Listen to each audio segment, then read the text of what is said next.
All right, everyone, welcome to another edition of the Good Life Small Business Podcast. I'm your host, Brian Blakely, and I'm pleased to be joined today by Pat Slack, who is the owner of C21 Midlands Real Estate Brokerage. C21 is the new, you may know it more as Century 21, but C21 is what they're going with now from what I hear. So, Pat, thanks for joining us. You bet. I'm glad to be here. Yeah. So, let's get to know you a little bit. What books are you reading or listening to right now? Well, believe it or not, I'm an avid reader, Brian. Yeah. On the headboard of my bed, there's about 7 books, and it just depends on the mood I am when I lay down and can't sleep. And I will tell you, as a small business owner, there are nights that you can't shut it down. Sure. And so I kind of pick the laugh or the real or the slow read to make me go to sleep. But right now, the ones I'm really into is 2. Crazy Horse by Mary Sandoz. Okay. And then America First Again by Mark Levin. Okay. Very good. So those 2 is kind of what I'm... America on the Rise is another book as well, which is more of a conservative book too as well. But those are typically the books I tend to stick to. So are you I'm not a fictional guy, Brian. No. I'm not a fictional guy. I'm not really either. Yeah. Do you like to be reading more than one at a time, or do you like to... I know there's some people that like to pick one, and that's the one they listen to or read. No, I have to have multiple. Yeah. Again, I have a flamboyant personality, so it's kind of whatever I feel like at the moment. Got it. Go a lot on feeling. Okay. How about podcasts? You listen to any of those? I listen to a lot of Mark Levin podcasts. I'm drawing a blank on his name, but there's a real estate mogul guy that puts on podcasts that I listen to quite frequently. Yeah. That's more designed for the commercial and investment real estate side of things. But, okay. Anyway, yeah. Yeah. Podcasts are great for that, especially if you want to get industry specific, no matter what you do. They're really good about, if you want to fine tune whether it's social media or sales or whatever it is, just different things you can do. Well, and they also bring up good ideas. I mean, there's a lot of times that, gosh, I didn't think about that. At least you have an idea or a birthing place of an idea to form to kind of keep things going on. I think it helps me get a little bit of fire and enthusiasm for the week because I offer training every week to the brokerage and my agents. So sometimes those ideas flow down from there to just kind of get ideas. Sometimes you get stuck at the crossroads. I know my brain goes 100 miles an hour, but the part that's creative doesn't work so good. Yeah. I'm not the creative guy. I'm more of an executioner. Sure. So that's where that stuff comes in very handy for me. Always good to get ideas. Yeah. All right, Pat. So tell us your story, and you can kind of go from where it started to where you are now, but just kind of give us your version of the story of being not only a realtor, but a small business owner. Absolutely. Well, I'm going to kind of give the shortest version that I can, Brian. Okay. I went to Hastings College, and after one semester, I realized that these guys couldn't pin me up no more. I had kind of that was my spirit. Just, come on, I want to work. Yeah. And so, believe it or not, I don't have a post-secondary education. That's not something that tripped my trigger, and I don't think it's for everybody. Right. But I tell you, the people that don't go to post-secondary education, they have a different mindset. Mm-hmm. Their self-motivation is probably the integral piece to that equation. So there I went. That spring, I was driving a truck for my dad, who had a truck line, and we had some cattle, and I just kind of did that. And then that summer, I thought, well, I better do something with my life. And so I went to auction school, believe it or not. And it was July. Well, that was 22 years ago now, almost. And 14 days, got my auctioneer diploma. And really what they did at the auction school was teach you about the business. And yes, you worked with your voice, you worked with your champ, but they really focused on the business and essentially how to conduct a good auction. And anyway, I graduated there and got my diploma. It cost me $1,200, by the way, to get my diploma for 2 weeks. This was back in... This would have been 2000. Okay. And I got that, and got back to Gibbon, was doing my thing, and about a month later, this little old lady in Gibbon had called me up, and that's where I grew up, Gibbon, Nebraska. Okay. Gibbon, USA, baby. That's right. And she called me up and she says, hey, I'm moving to assisted living and need to sell all my stuff. And hey, oh, by the way, I need to sell my house too. I'm like, oh man, I don't have a real estate license. I can't.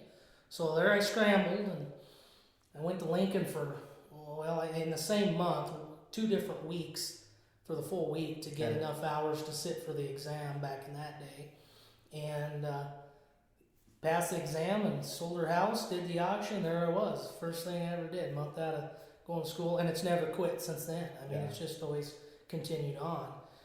In 2005, I obtained my broker's license, so I've had my broker's license for about 16 years now, and I was under other brokers. I was more or less an associate broker, and did that gig for a while, and then 3.5 years ago now, I had the opportunity to buy the C21 Brokerage with Jack and Janice going to retirement. I kind of pushed and prodded for several years prior to that to get a plan for transition, but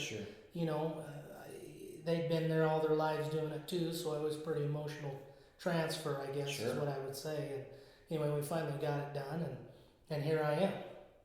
So that's kind of the short end of it, and it just you just grind it out, every day. Yeah.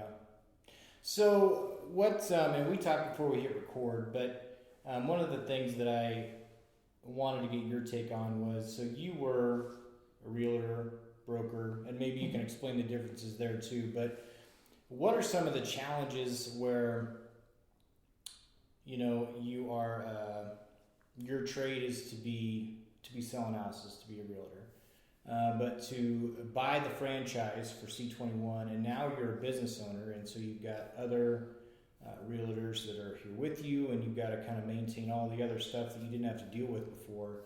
Just kind of talk about what that has been like. Absolutely. And just for clarity purposes, a licensed agent in the state of Nebraska means you hold a real estate license to sell in the state of Nebraska. The state of Nebraska does require you to have a license and also a written agreement with the seller in order to conduct negotiations in real estate business. Now, a realtor, on the other hand, is a licensed agent that is a member of the National Association of Realtors, which means then not only are you licensed and have to follow state law, we now follow a code of ethics set forth by the National Association of Realtors. So being a licensed agent and being a realtor are two different things, but that's basically the difference between the two, that a realtor is going to abide by the code of ethics, which tend to be very equal to the state laws, but sometimes in some cases, in certain aspects, are more heavily laden with, morality, I guess, if you will. Is the word I'm going to use there. Now, being an associate broker is basically being a licensed agent, other than I'm working for a broker. Yes, I have my broker's license, but I'm working for a broker, not a broker. Now, a broker is somebody who owns a brokerage, is the sole principal broker or managing broker as designated to the real estate commissions, certainly where my role has transitioned to. Now, being a broker, I still sell. I have to be, being a new business owner or small business owner, I hate the word broker. I hate the word boss, because that's not what I am for my agents. I call it goat herding, but essentially what I'm kind of a mentor capacity, and I knew and had been under several different brokerages previous, so I knew what I didn't want. Couldn't necessarily tell you what I wanted, but I knew what I didn't want. And so that's when I had this whole dream and vision to this office of moving it towards that direction, and it's worked out well. And one of those things was, I didn't want to be the biggest brokerage in Kearney, Nebraska.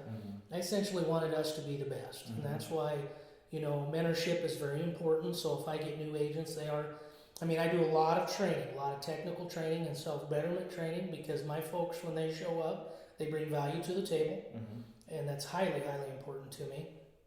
But not only that mentorship to get the younger ones, the new ones, kicked down the road a little bit easier, a little bit quicker understanding, and kind of get into the system a lot quicker than normal, because most agents after 1 year are done. 90% of them are done in 1 year. That's the fallout rate. So very hard to be successful here, but the sky's the limit. Mm-hmm. I mean, if you're here every day, you're making your calls, you're doing the right things. And most importantly, what we've learned essentially through COVID was relationships matter. And I gotta say this because this is a big deal in our industry. I don't know if you heard about Zillow here in the last week. Oh, no, I guess I haven't. Okay, well, Zillow quit buying houses. I'm going to tell you and the listeners why Zillow quit buying houses is because they were losing money. They were relying heavily on Redfin and iBuyers and all that stuff. Here's the problem Zillow finally figured out. Each market is very, very specific, number one. You need people like us to relay that information. And number three, most importantly, most people, when they buy, residentially speaking, that is such a low frequency decision that they want that counsel. Sure. They want that advisory. Okay, so we're not, real estate agents, not really what we do anymore. What I've conformed our office to be is more of advisory and counseling. That's where people see the value in us to bring that to the table. And one word I speak often of is due diligence. You know, have your due diligence on the properties and provide the things that most people don't want to hear, need to hear it. You know, they're our boss. You make your own decision, but here's the deal. Here's where we're at. Here's where, you know, all kinds of things you got to take into play. Yeah. So there's a quick rundown of all of that. Got it. So. Was it, from a transition standpoint, do you do as much as you did before from listing properties and things like that, or is it more, have you had to kind of take more of a broad kind of vision of what you wanted it to be? And has that been easy? That's a very good question. This guy's good at asking questions, by the way. He's really tapping into the gut here. I tell you what, the transition is nothing what I expected, okay? I like to sell. Really, honestly, my strength is being with people, and it's making and making those deals, and that's what's challenged me because I went from selling to managing, and business owner, and such a, you know, I knew there was going to be some things, you know, but there was a lot that I wasn't expecting. Yeah. And so I still sell, not at the capacity I was doing before. However, I've done a good job with my agents to understand, you know, look, I get all kinds of personal referrals coming in and have told them that you guys are an extension of me. So I'm able to gladly and happily move those referrals to my agents, and the job gets done. And that's what matters to me most. So that's worked out well in that department. But I've also seen that my time in the day gets, do you have a minute? Do you have a minute? Those things are very tough. And so I also have to train my herd as, you know, they know my schedule. They know when I can be bugged and not be bugged. And you got to stay on that schedule. It's otherwise it's, you know, I'm grumpy at the end of the day if I feel like I don't have anything accomplished that I wanted to get accomplished. I get crabby. You can ask my wife that. I get very crabby about that. So I'm very driven because the night before I lay out what I'm doing the next day, and I've got to hit those. Otherwise, I don't, for myself, don't feel like I'm gaining. You know, I always, never holding, always advancing type of guy. And, and so that's always been a struggle there.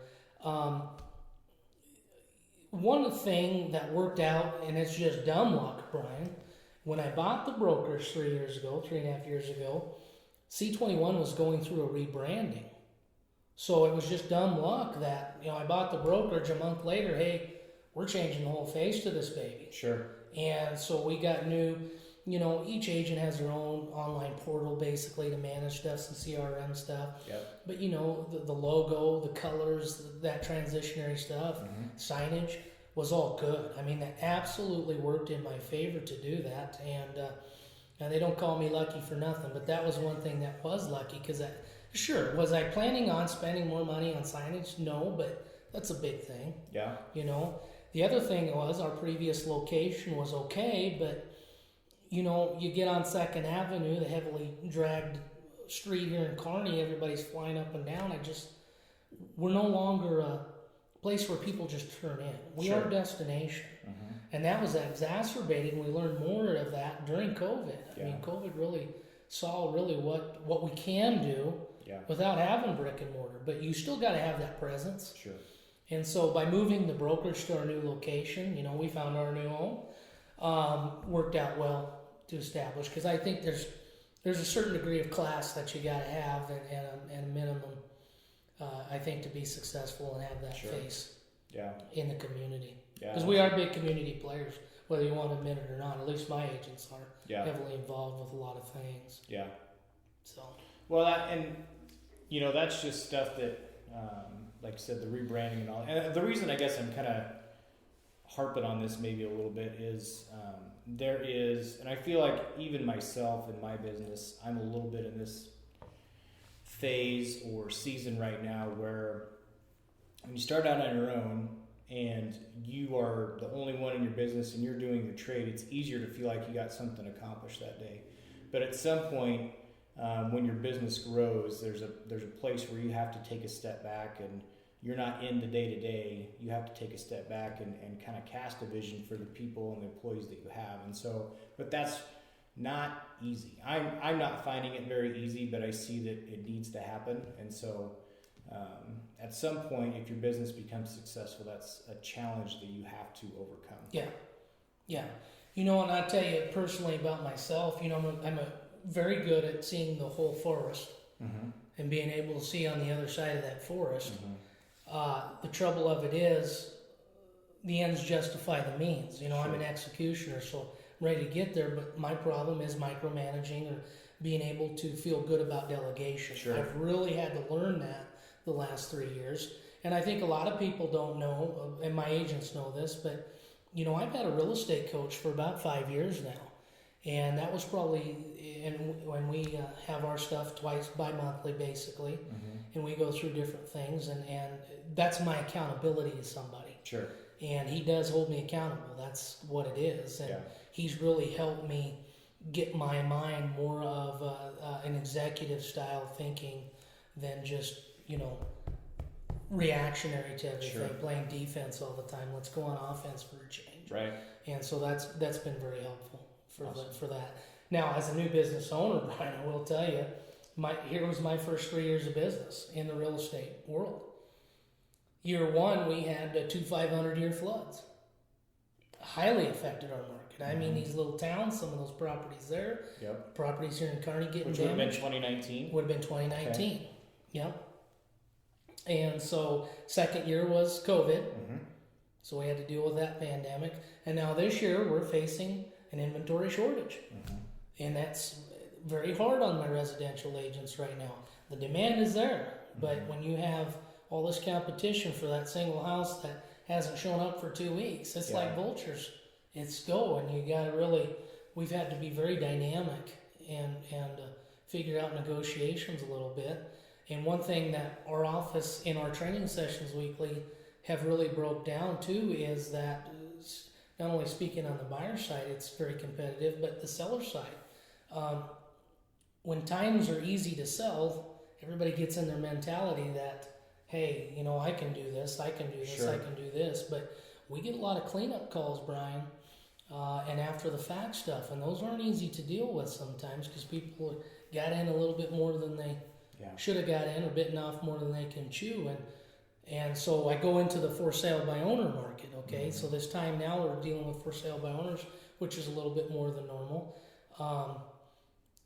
But there's going to be consequences. I don't know what they're going to be. I don't have the crystal ball.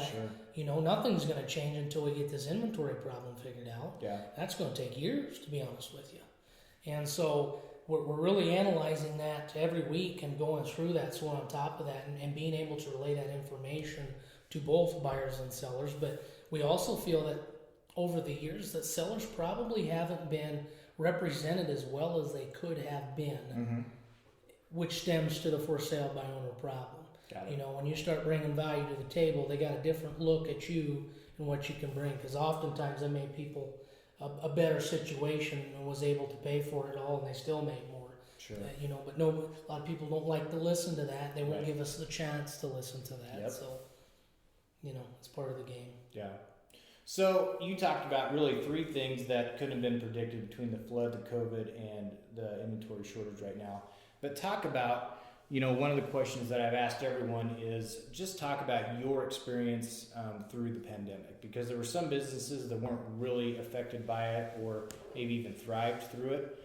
But there's also, it seems like every small business had something that they, whether it was maybe remodeling their building, or they were, I don't know, they added a service or software or things that they just didn't have time before, maybe they did now. So just kind of talk about the pandemic for your business, how you guys work through that, and then maybe something that you've taken out of it that you've implemented now because of COVID that has been good for your business.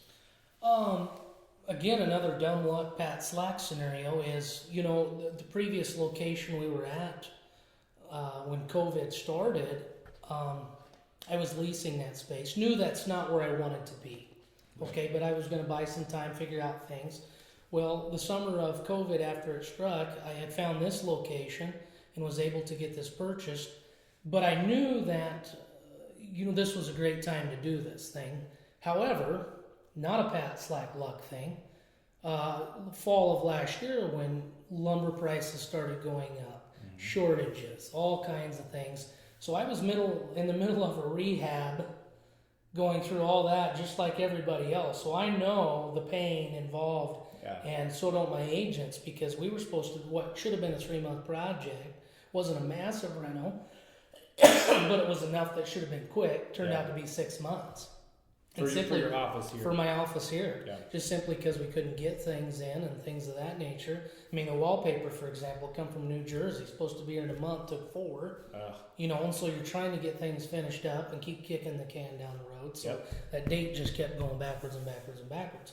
But back to COVID, specifically on operations, I knew when that thing struck that, Kearney in our area has always been special. A lot of things we're immune to, even the mentality.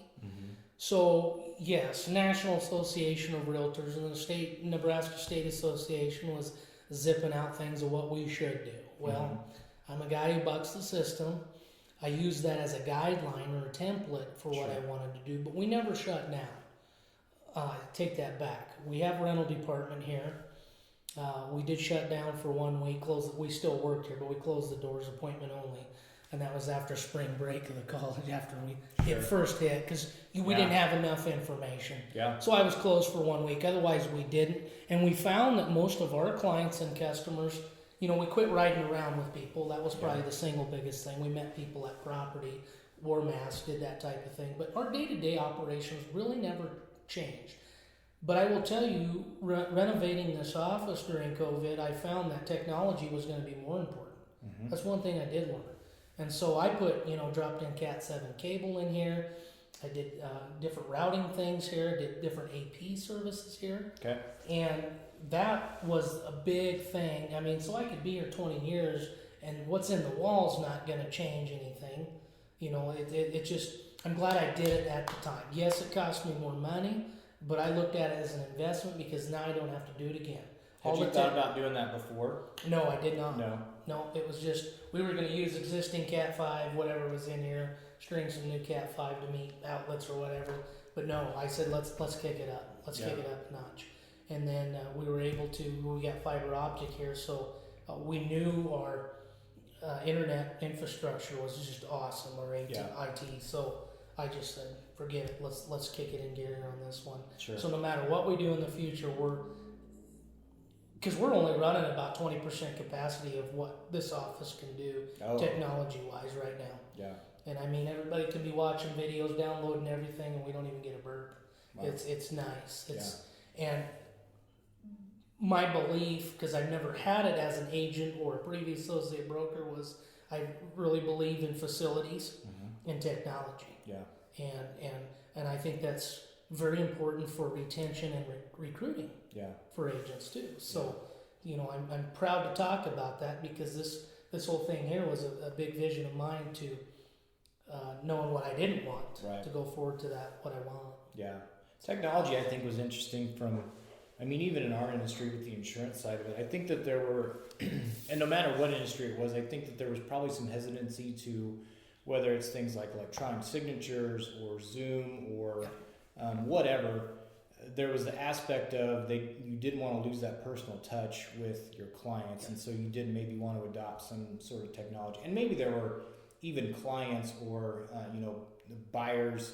I can't think of the word I'm trying to say right now, but people that were out there, they're like, well, I want someone who's going to be here and talk to me and all that. And then when the pandemic hit, they realized there is some convenience to being able to have that technology aspect, and for small businesses, that's one of the reasons I asked this question too, is from a small business standpoint, when something like the pandemic hits that no one saw coming, when you're a small business owner, you have the ability to change and adapt and help out your clients maybe even better than you could before. So, Absolutely. Yeah. Absolutely. However, we've learned that, Brian, COVID was challenging for yours truly. Yeah. Because I'm a shake your hand kind of guy, very social guy. Being an auctioneer, retired by the way, but my pro bono stuff, auctioneering, it didn't happen, and I realized, boy, that was a kick in the gut for me, because that's how I networked, how I obtained business or whatever, and at least kept my name out there. Sure. So it was really hard on me to do things on Zoom. What we figured out was the low grade stuff could be done, what I call low grade business. Yep. Getting a signature after discussion or whatever, what was really handy, and I think a lot of people did find that out. Hey, I can review this and sign this when I have more of a chance to think about it or whatever. I think some business was lost. I think some deals that could have succeeded didn't go together because of that. Couldn't do this. Sure.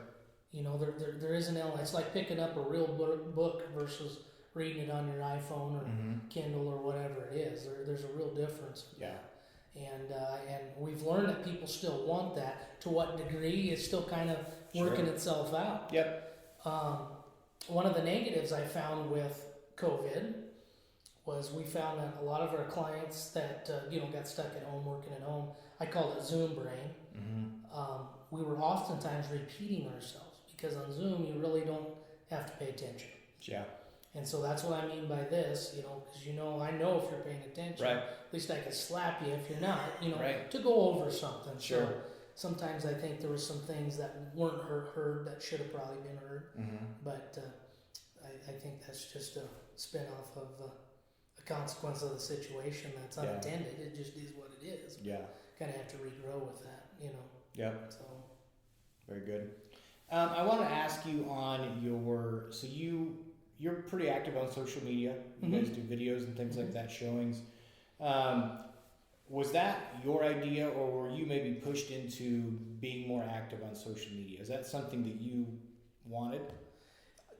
That's something that I wanted. Yeah. And, I have a full-time marketing director, and her sole job is two purposes, and I always say this as a joke, to make the outhouse look like the governor's mansion. Yeah. And then number two, first and foremost, on social media, keep the old engine out there. Not necessarily for the brokers, but for the properties and the services that we provide.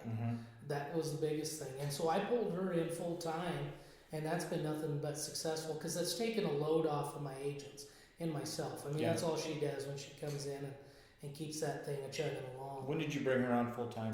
When I bought the brokerage. You did. So Okay. I've had her for 3 years now. She was part-time before, under the previous ownership. Okay. And I just saw a big need that, what she does is good, and I didn't want to lose her. So she has a marketing background. That's what she does, her degree. And so I thought, what a better way to, let's go. I don't train anybody. She knows what I want. It's just, here you go. Yeah. And so she's equipped, and we do some vlogging. We're starting to get into that a little bit more, but I think a lot of my agents don't have the candidness in front of a camera to start talking. But I have in the last year opened up a commercial division to our office. It's with 3 agents, Brandon and Jason and myself, who are running that department. And so that's where really my sales is kind of pushed to, is more of the commercial investment side, which has been very fun. We've recognized a need in Kearney for specific. None of them 2 guys or myself probably have any business being in a residential house, just because of our thinking and go get it attitude Yeah. and abilities that we saw this a need for Kearney, and so we're trying to provide that as well. Got it. But yeah, the marketing director position was very important, and I knew that was part of the change up. And of course, you meet payroll. You know, you got to budget differently for things Sure. like that. But she's been good. She's been essentially a good investment for the office. Very good. I think that's good, and I think it's something that businesses are going to have to look at. Even small businesses, even if it's just for a part-time basis, they're going to have to look at more often is having someone that keeps that constant message out there on social media. Well, and Brian, here's the deal. You know, we're Facebook, we're LinkedIn, we're Twitter, we're I can't Snapchat. Most of them I don't even use, Brian. Right. You know, I'm a Facebook, LinkedIn kind of guy, and that's it. Yeah. But Crystal takes it to that next level. You know, YouTube, we got our own channel there going on things. And I think not only from the seller side, I think they're appreciative of having that expansion go out. Mm-hmm. We can also do target media through those avenues as well. But the periodicals this time and advertising and that, it's obsolete. Yeah. It's kind of like the traditional auctioneer. With everything online, we've kind of gone by the wayside. Yeah. And so it's either eat or die is really what it is. And that's an old cowboy term when you have a baby cat, eat or die. But that's what it is. I know it sounds harsh, but if you don't have that adaptability in you, and it makes it very challenging to succeed. Yeah. But I'm very transparent here in the office, and in our weekly meetings, I call them power session trainings. Mm-hmm. And it's more or less a roundtable of this office to see really what's going on in the market. What have you experienced? What have you run into that's weird? I mean, we're running into more weird stuff since COVID hit than I even like to admit. Yeah. And so if you have one agent talk about his needs, then the agent takes that information, may run into something similar, but at least you got something there to go off of. Sure. And from a brokerage, Crystal comes into those meetings, I'm marketing director, and gets our needs and wants for the week, and she's off and running. So it's always a continual. I always like to involve staff in those meetings as well, because they're part of the team. It just is what it is as far as that goes. Yeah. We're all in it together. Absolutely. So anyway, it's worked out good. What do you wish you were better at when it comes to running this place? That's a very good question again. And I'll give you a minute to think about it. The reason I ask it is because there's so many hats that you have to wear. Yeah. You kind of delegated the social media side of it, but there's the finances, there is managing, there is, having that 1, 3, 5 year goal down the road of what you want this to be. And it's hard to do everything. And so that's why I asked that question, because not everybody can do everything. And as a small business owner, there's times where you're like, man, I wish I was better at that. Yeah. To answer that directly, one of the single biggest thing for me is,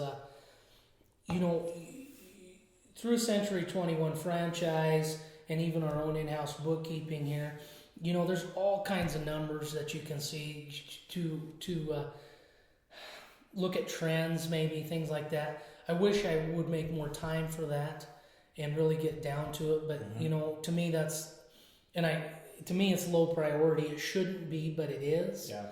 And especially in the market, I've really taken this group here weekly to diagnose the MLS statistics. And yes, numbers can be spewed anyway, but that you want them to spew or cook the books or whatever. But you can identify trends on what's going on to be on the front side of things. To say, okay, well, hey, we got a need here, we got a need here, we got, and that's, I wish I was, it's not that I can't do it, it's just the time to allocate for it. And I think that's just a growth thing. I think, as you continue to operate in here and grow and expand or whatever, you're still finding your role a little bit, essentially. So I think it's to come here, but that's the single biggest thing. The second thing I would note on that question would be maybe a little bit more of a mentorship with the agents, a little bit more one-on-one time.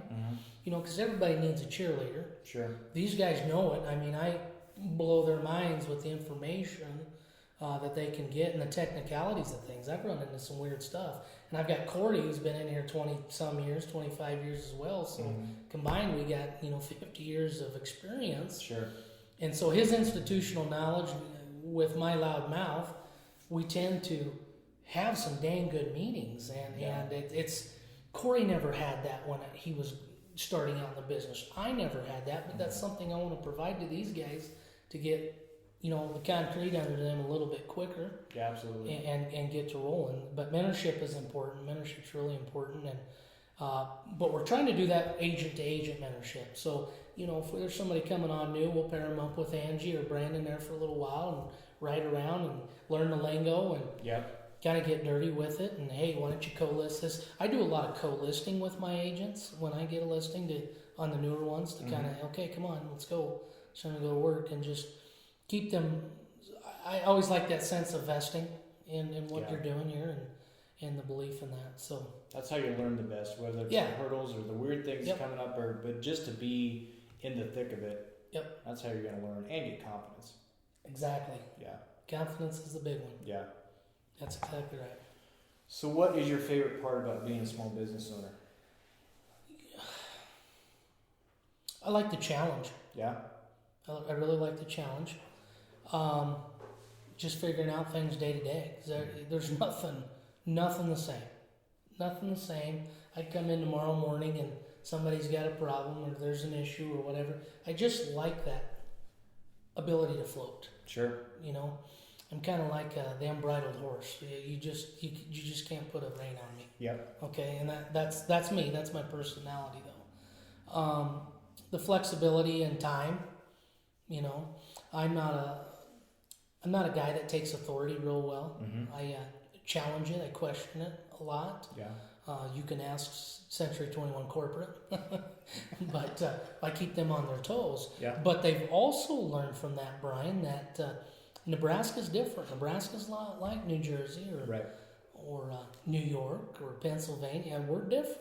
And Kearney's different than Lincoln or Omaha. That's right. Or Grand Island even. Yep. That's exactly right. And so they've learned that. And so I think coming on as a younger broker with maybe a fresh perspective on things and that bucking the system a bit. I'm not crazy. Don't get the wrong idea here. But, I challenge corporate as well. But I'll tell you, them brokers, older brokers out of Wyoming that I'm on calls with all the time, they're always giggling and smirking and they're like, hey, we wanted to say this for 20 years and finally we got a guy that is willing to bring it up. Sure. And so let's have the round table. There's no shame in that. Absolutely.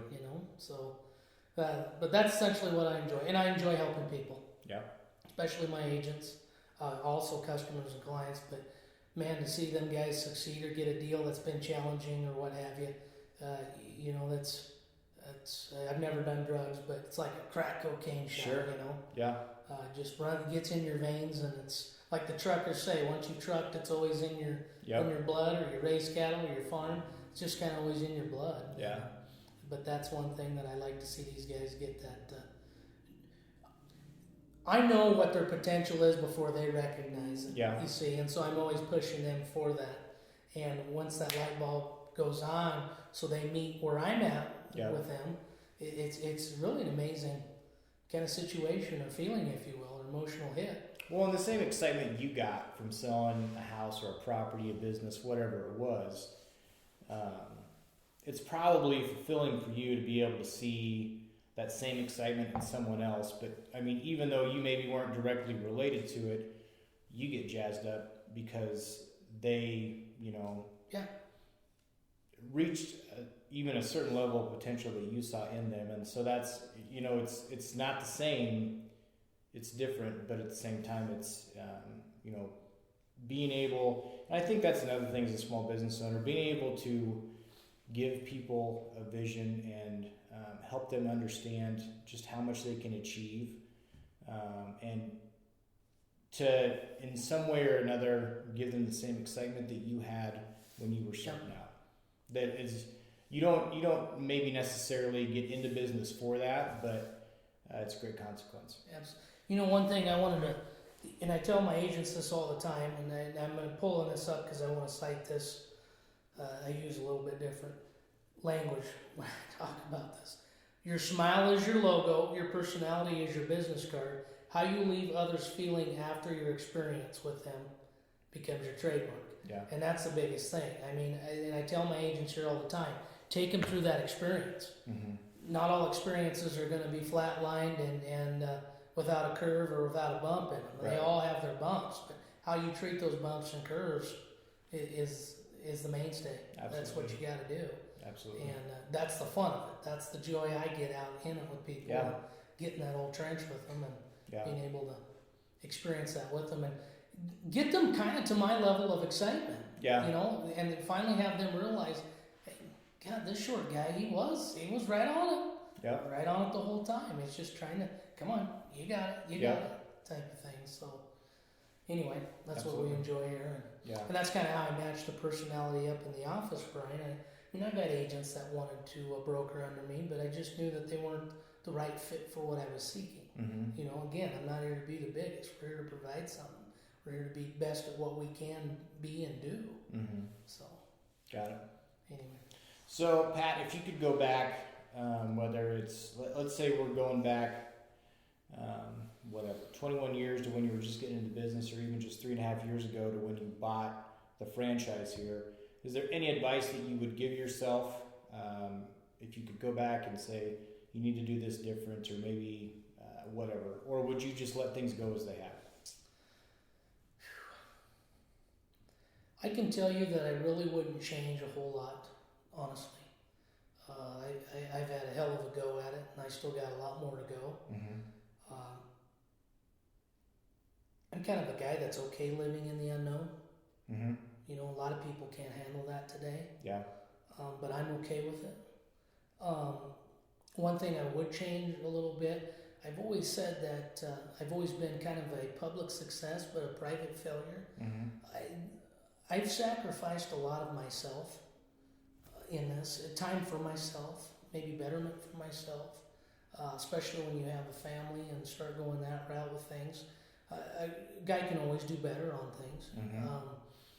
But there's some things I missed as a young man that I wish I could have back, but I'm able to do that stuff now. It's just a different time Mm-hmm. period. However, I got more knowledge now, so Yeah. it makes it a little bit better. So I really wouldn't change a whole lot, honestly. Yeah. I'm good with what's going on here. Just always striving to be better, of course. I mean, if you ask my agents, we're never in a rut. I've got these guys jacked up on high Mhm. every week, every Monday to get things rolling. Yeah. You know, so which is important. Yeah. So someone comes to you and say, whether it doesn't matter, a friend comes to you and say they want to start a small business. Mm-hmm. What piece of advice would you give them? Stay the course. You know, stay the course, because we help a lot of people buy businesses attached with real estate, commercially speaking. And, you know, and I've sold some C-stores that way, and they just give up. They give up too easy. And it's not for everybody. I mean, you essentially have to be pretty tough and have a good gut on what you got going on, but you got to have direction. Yeah. There has to be some planning. There has to be some things that, you know, you got to be familiar with in order to continue on Yeah. with something like that. Yeah. You know, but that's my best advice. Get in and stay in, but know what you're getting in and educate yourself just a little bit. Yeah. Yeah. One other question that I have, I just think this is interesting, but how do you think your first 3 years, you talked about the flood, the pandemic, and now the inventory shortage that you're dealing with now, do you think you'll be able to look back and see how that strengthened you, your business, your agents, or I just feel like those challenges that you go through, and maybe it's hard to see now, but I think you'll be able to look back on that and see how you were able to get better through it. I think it's going to be, I'm highly curious to see that when the dust settles. Yeah. You know, the dust is still kind of in the air on that. Yeah. But I can tell you, I feel that we've done a good job at transitioning to things and being fluid for the situation at hand. So I think if you can get that, things are going to end in a good result. Because one statistic that sticks in my mind, Brian, when I was looking at stuff and data last week, through quarter three, I call it Q3, compared to the same time period the previous year, you know, we're down 25% on listings. Wow. But we're about the same sales volume as far as units and signs, which is amazing. Yeah. Which means there's been a lot of door knocking and stuff that sold that didn't hit the market, and we're up about 18% on volume. I mean, that's a big deal. Sure. To stay that and maintain those levels, and we're close to goal setting of what we had at the beginning of the year. So, and Q4 is looking just as strong as any quarter we've got. Yeah. Contrary to popular belief, everybody says November, December. Traditionally, pre-internet, it was slow. Dude, we sell stuff year round. It doesn't change. Sure. I mean, I've had my good months, best months in December. Yeah. So, yeah. you know, so it doesn't change anything there. Yeah. This is a lot of fun. How do we find out more, before we get done, how do we find out more about you, your brokerage, C21? Yeah, go to our website or Facebook page. Okay. Facebook page will direct you to the website at some point. But we do postings every day on certain things. Okay. Different, and it's not necessarily property, Brian. But our profiles for each agent are on board. We're adding a commercial site to that website, or commercial sector to it. So it's ever evolving. But that's www.C21Midlands.pro. So hit that up, or check us out on Facebook, or better yet, just come in. Just come into our new home. We'd love to have you. What's the address? 3715 29th Avenue. Okay. Up there northwest side of town, guys. And that was another thing of moving off 2nd Avenue was a fear. I took a chance there thinking, gosh, nobody's going to know where we're at. But that was all, you know, I don't think anybody knew we moved. Yeah. Until we started, nobody recognized the move.